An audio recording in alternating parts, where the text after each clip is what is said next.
Wakil Ketua Majelis Permusyawaratan Rakyat Fraksi PDI Perjuangan, Bambang Wuryanto, menanggapi kelanjutan rencana amandemen terbatas Undang-Undang Dasar 1945. Ia bilang butuh waktu panjang untuk mempelajari dan mempertimbangkan rencana amandemen itu.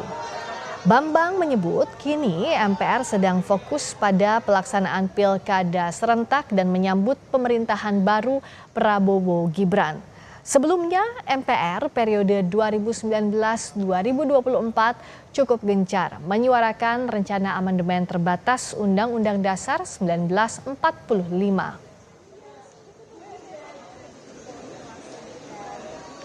Itu sekarang fokus dulu ke pelantikan dulu dan pembentukan kabinet.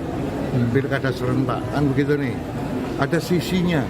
Setelah itu akan ada waktu 5 tahun yang cukup panjang. Itu pasti akan banyak diskusi-diskusi.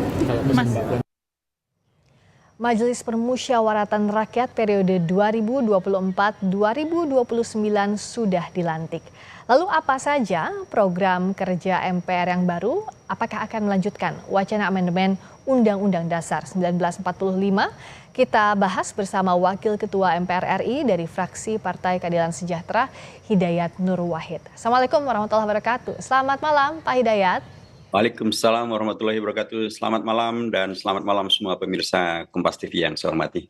Selamat malam Pak Hidayat. Kalau bicara soal MPR sudah terbentuk formasi pimpinannya, program 5 tahun ke depan ini apa prioritasnya dalam waktu dekat? Pertama kalau terkait dengan program tentu kami harus rapat bersama dulu ya Mbak ya. Kita rapat pimpinan untuk menentukan program kita 5 tahun yang akan datang apa. Karena pasti ini bukan program pribadi, ini pasti program institusi.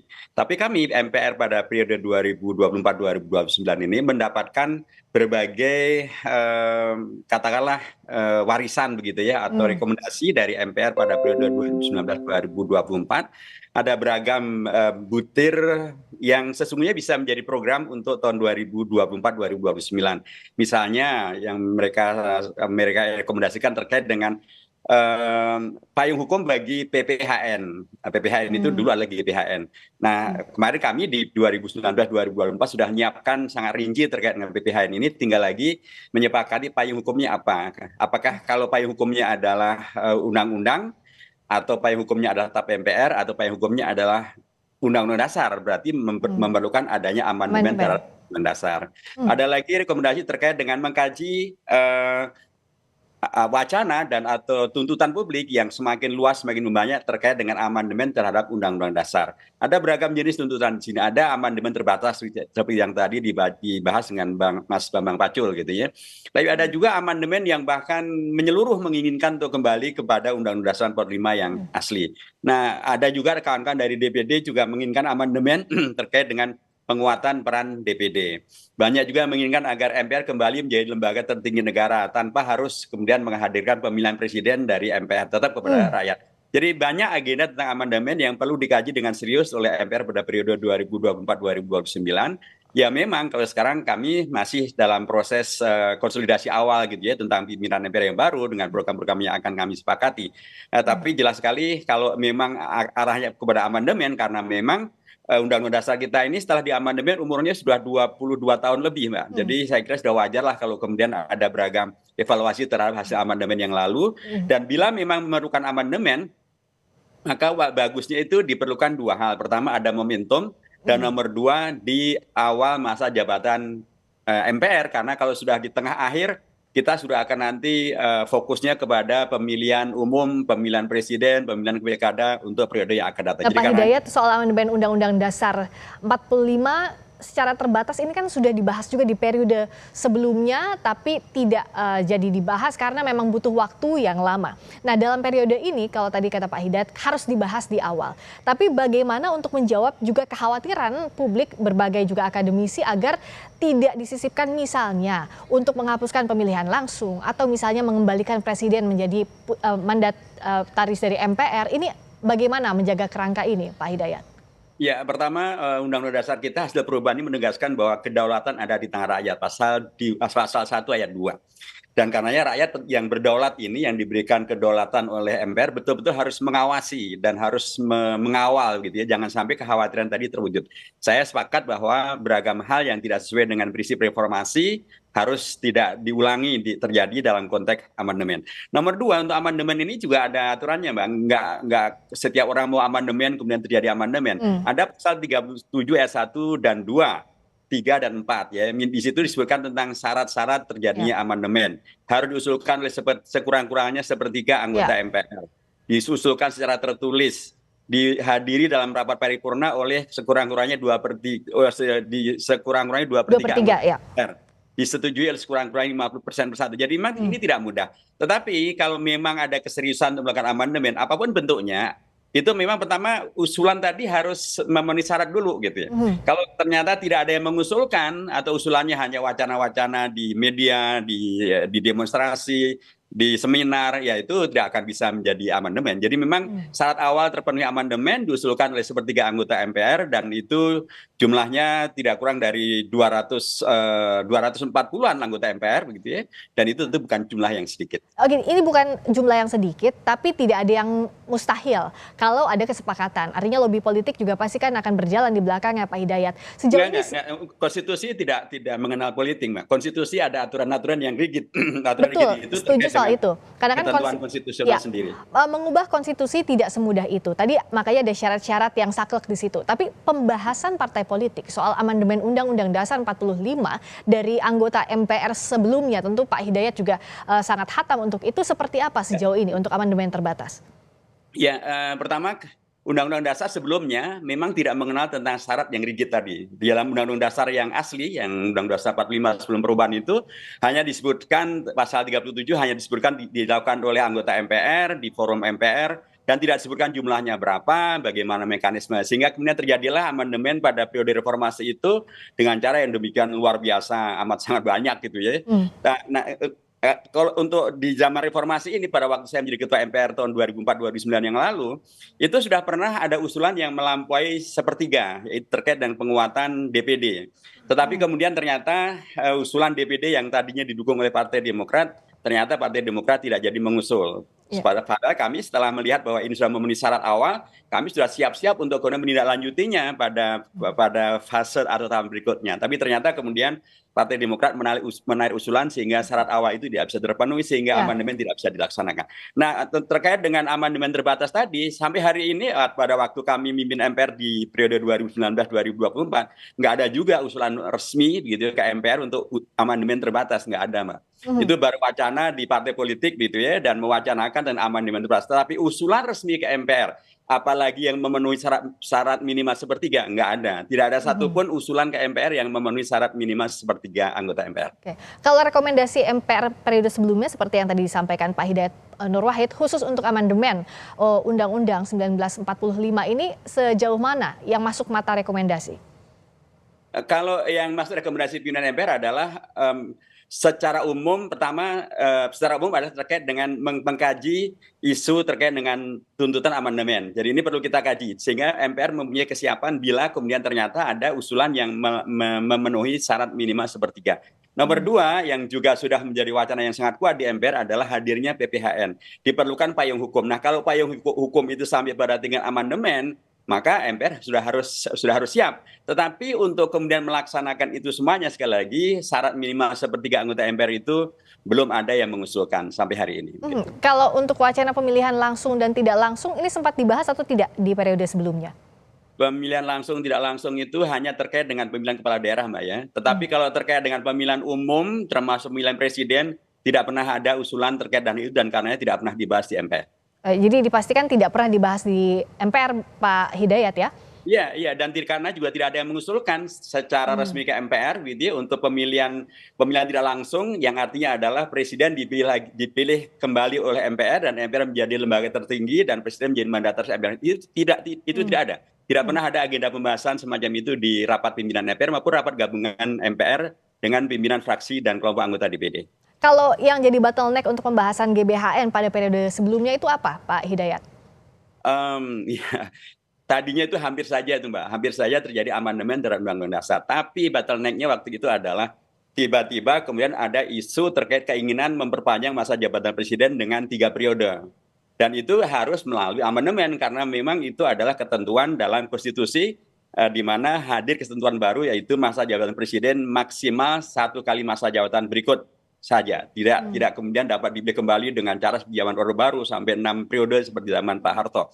Nah, ketika kami sudah hampir berada di titik akhirnya, tinggal kemudian menyepakati amandemen untuk PPHN, tiba-tiba isu tentang 3 periode itu sangat kuat di tengah masyarakat. Nah, kami pimpinan MPR tidak menginginkan amandemen yang kami gagas hanya untuk PPHN, tiba-tiba ada yang menunggangi di tikungan terakhir dan kemudian membawa kepada isu terkait dengan 3 periode. Karenanya kami lebih memilih untuk menegaskan tentang berlakunya konstitusi di mana masa jabatan presiden maksimal hanya 2 periode, dan kami kemudian memilih untuk menunda amandemen terkait dengan PPHN tersebut. Isu itu sudah berupa usulan belum? Kalau sudah, fraksi mana? Kalau usulan formal memang juga belum. Tetapi ketika kemudian semua mayoritas mutlak ya, mayoritas saya tidak mengatakan semua, tapi mayoritas mutlak partai atau fraksi sudah setuju, maka itu kemudian untuk pengusulannya ya tinggal faktor teknis saja. Karena secara prinsip idenya sudah disetujui, dan kemudian fraksi-fraksi tentu dengan anggota-anggotanya akan dengan mudah memenuhi syarat minimal sepertiga itu. Tetapi memang belum ada pengusulan resmi dari fraksi-fraksi. Tetapi ketika kemudian itu menjadi keputusan, maka pastilah akan dengan mudah itu bisa dipenuhi. Artinya memang kalau bicara soal amandemen Undang-Undang Dasar 1945 yang ada di urutan paling atas tata urutan perundang-undangan, itu kan harus hati-hati Pak Hidayat. Jangan sampai misalnya saat dibahas tiba-tiba di tikungan ada yang menunggangi amandemen terbatas meskipun terbatas judulnya, ini bisa saja melebar pada praktiknya. Nah, itu bagaimana menyiapkannya, bagaimana fungsi pengawasan untuk ini agar amandemen terhadap konstitusi jikalau digulirkan itu masih dalam batasan koridor tidak bertolak belakang dengan semangat reformasi.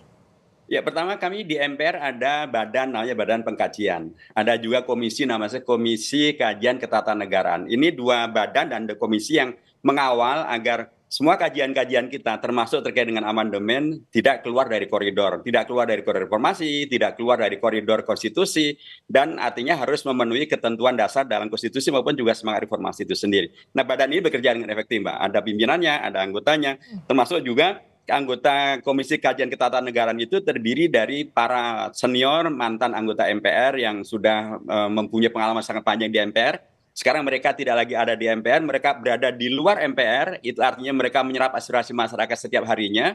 Sehingga dengan demikian maka kesatu paduan kajian antara badan kajian dan badan pengkajian dan komisi kajian ketatanegaraan itu akan bisa menjadi satu pagar yang saya kira cukup bagus ya untuk membentengi agar amandemen itu nanti bila dilaksanakan tidak melebar kemana-mana, tidak menjadi liar, tidak terulang seperti pada zaman reformasi dahulu, tapi betul-betul terukur sesuai dengan ketentuan konstitusinya dan sesuai dengan kemaslahatan rakyat dan masyarakat. Dalam koridor tentu adalah konstitusi dan reformasi itu. Oke, termasuk juga soal peran masyarakat. Jikalau amandemen ini dibahas, akankah diakomodasi Pak Hidayat dan bagaimana jalurnya? Ya pasti, seperti kalau bab itu sih sesungguhnya mekanismenya sangat terbuka ya, karena pada hakikatnya tadi saya katakan di depan bahwa Undang-Undang Dasar pasca perubahan itu di pasal 1 ayat 2 tegas menyebutkan bahwa kedaulatan ada di tangan rakyat dan dilaksanakan sesuai dengan konstitusi. Nah, rakyat yang berdaulat tentu baik mereka sebagai pribadi maupun sebagai kelompok tentu nanti melalui panitia ad hoc yang akan dibentuk oleh MPR bila ada agenda amandemen, pastilah mereka akan membuka pintu untuk menerima masukan atau aspirasi, atau bahkan mereka sendiri yang akan kemudian melakukan safari begitu ya, ketemu dengan kelompok masyarakat yang berbeda di beragam daerah di Indonesia, atau melalui anggota Badan Pengkajian maupun Komite Kajian Ketatanegaraan yang terdiri dari perwakilan seluruh fraksi dan seluruh partai, seluruh kelompok anggota DPD, dan itu artinya adalah mereka bisa jadi mewakili seluruh daerah di seluruh Indonesia. Mereka masing-masingnya bisa menjadi pintu untuk kemudian terjadinya kanalisasi terhadap aspirasi dari masyarakat. Saya pasti akan menuntut begitu ya agar MPR yang akan datang bila akan melakukan amandemen betul-betul berlaku transparan, konstitusional, melibatkan masyarakat secara masif, secara maksimal, supaya kemudian kekhawatiran itu terjawab dan tidak terulang lagi amandemen seperti pada era reformasi yang kemudian dalam tanda kutip banyak pihak merasa tidak terwakili atau banyak pihak merasa kecewa. Karena jangan sampai misalnya pelibatan publik ini hanya semata-mata formalitas, karena Pak Hidayat tentu juga mendengar bagaimana dalam pembahasan undang-undang, meskipun ini konteksnya di DPR, membahas revisi undang-undang, publik dilibatkan tapi pada akhirnya keputusannya kembali lagi tidak diakomodasi kepentingan publik. Nah, apalagi ini untuk konstitusi yang akan jadi termin jangka panjang untuk amandemen ini, Pak Hidayat. Ya, pertama pimpinan MPR sekarang terdiri dari perwakilan dari seluruh partai dan juga bahkan DPD gitu ya. Saya yakin partai-partai ini mempunyai konstituen dan sekaligus mereka juga mempunyai idealisme. Jadi saya yakin di antara kami sendiri akan terjadi check and balance dan sekaligus juga saling menguatkan, saling mengawasi, saling kemudian mengingatkan begitu Mbak. Jadi secara prinsip hal itu akan menjadi sikap dasar kami, dan dengan sikap itu maka kami akan kemudian tidak akan melakukan apa yang kemudian terjadi yang mengecewakan itu, kemudian seolah didengar padahal ternyata tidak dengar. Tentu saja akan terjadi dialog, akan terjadi beragam forum untuk kemudian terjadi kajian terhadap materi yang akan diamandemen, argumentasinya apa, kepentingannya apa, begitu ya. Dan sekalipun tentu saja ya kita juga harus objektif ya, karena isu di tingkat masyarakat ini kan juga sangat beragam Mbak ya. Sebagian yang beragam itu juga belum tentu konstitusional, sebagian yang beragam itu belum tentu juga sesuai dengan semangat reformasi. Jadi itu bagian-bagian yang saya kira memang memerlukan kajian bersama dan dialog terbuka, dan kami siap untuk itu. Termasuk bagaimana fungsi check and balances-nya misalnya dalam pemilihan ketua MPR kemarin, Pak Muzani yang dipilih berdasarkan musyawarah dan mufakat, yang biasanya kursinya Golkar. Di belakang layar seperti apa Pak Hidayat? Dan apa yang akan jadi dampak ke depannya? Ya, kita mengetahui bahwa orientasi umum yang sedang berlaku adalah musyawarah mufakat gitu ya. Musyawarah mufakat yang kemudian itu berlaku semenjak disepakatinya undang-undang tentang MD3 tidak dilakukan perubahan, sehingga dengan demikian maka komposisi pimpinan DPR sudah tetap gitu ya, seperti sebagaimana dalam undang-undang tentang MD3 itu. Nah, musyawarah ini rupanya tidak hanya berhenti di tingkat DPR, ternyata itu juga berlanjut di tingkat MPR juga gitu ya. Dan itulah yang kemudian terjadi di mana kemudian Golkar karena memang dalam pemilihan pimpinan MPR tidak ada ketentuan seperti pemilihan ketua DPR. Dalam pemilihan pimpinan DPR itu jelas sekali teks daripada undang-undang MD3-nya menyatakan bahwa ketuanya adalah pemenang pemilu. Otomatis pemenang pemilu adalah PDIP. Sedangkan untuk pemilihan ketua MPR memang tidak ada kata-kata pemenang pertama atau pemenang kedua atau pemenang ketiga. Tapi di sana kemudian disebut tentang mekanisme pemilihan. Boleh jadi adalah voting bila tidak mencapai musyawarah mufakat, tapi bila musyawarah mufakat ya itulah yang kemudian menjadi keputusan. Nah, sepertinya kemarin itu musyawarah mufakat untuk kemudian menjadikan Pak Muzani yang ada sekjen Partai Gerindra menjadi ketua umum ketua MPR. Dan kita tidak mendengar komplain dari Golkar. Gitu. Oke. Dan berikutnya bagaimana pembahasan amandemen Undang-Undang Dasar 1945 ini dinantikan, dan tadi seperti janjinya Pak Hidayat harus ada pelibatan publik di sini agar betul-betul matang prosesnya. Terima kasih Pak Hidayat Nur Wahid, Wakil Ketua MPR dari fraksi Partai Keadilan Sejahtera. Selamat malam. Assalamualaikum warahmatullahi wabarakatuh. Selamat malam, terima kasih. Waalaikumsalam.